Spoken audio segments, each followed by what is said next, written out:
نرخی هەموو شتێک لە جیهاندا بەرز بۆتەوە. بۆچی گران بوون؟ هۆکاری سەرەکیەکەی پەیوەندی بە بەرزبوونەوەی نرخی گواستنەوە هەیە. بۆچی کرێی گواستنەوە زیادی کردووە؟ ئەمە بابەتێکی گرنگە بۆتانی باسەکەم. 30 دانە ساڵە بە بەردەوامی لێکۆڵینەوە ئەکرێت لە 143 وڵاتە. دەرکەوتووە نرخی گواستنەوە سەرەکیترین هۆکاری گرانیە لە جیهاندا. جا ئەو وڵاتانەی کە کەناریان نییە یان داخراون تێچی گواستنەوە لەسەریان زۆر زیاترە وەک هەرێمی کوردستان. پێشووی بەرەمێنان نرخی کەرەستەی خاو هەروەها کرێی گواستنەوە بەرز بووەتەوە. بە تایبەت کرێی گواستنەوە 4 بۆ 5 هێندە زیادی کردووە. من ئێستا لە بەندەرێکم لە ناو مۆدێل یەکێک لە کەشتەکانم کە کاڵا و شتومەکە گوازنەوە. لە 180 کاڵای جیهان لە ڕێگەی دەریاکانەوە دێن و دەچن. ئەمانەی کە ئیبینن ئەمانە کۆنتێنەریان پێڵێن. نزیکەی 250 ملیۆن دانە لەم کۆنتێنەرانە لە جیهاندا هەیە. هەر لە شانگای چینەوە کە 43 ملیۆن کۆنتێنەری تێدایە تا دەگاتە ڕۆتردام لە هۆڵەندا کە 14 ملیۆن کۆنتێنەری تێدایە لێشەوە بۆ لۆس ئەنجلس کەشتێکان دێن وەچن.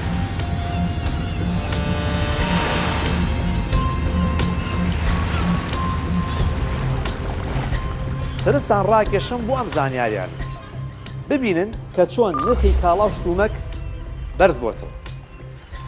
کرێی گواستنەوەی یەک کۆنتێنەر لە ساڵی 2015 تەنیا 2000 دۆلار بوو. ببینن چۆن هێڵەکە هەڵکشاوە ئێستا بەرز بۆتەوە بۆ 10,000 دۆلار. جەنگێکی گەورەی بازرگانی دەستی پێکردووە. جەنگەکە تا دێت خەسترە بێتەوە.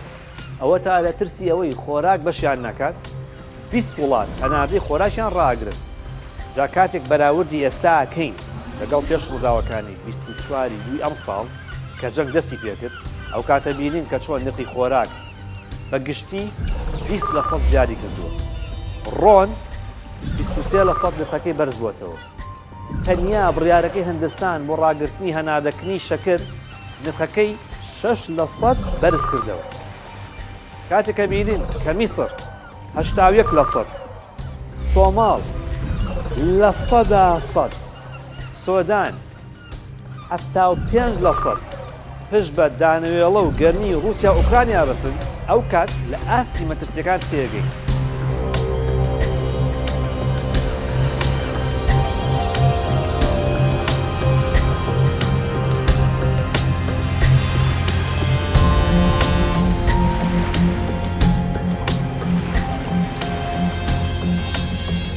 کەواتە سەر ڕای هەموو هۆکارەکان جەنگی رووسیا ئۆکرانیاشی هاتە سەر.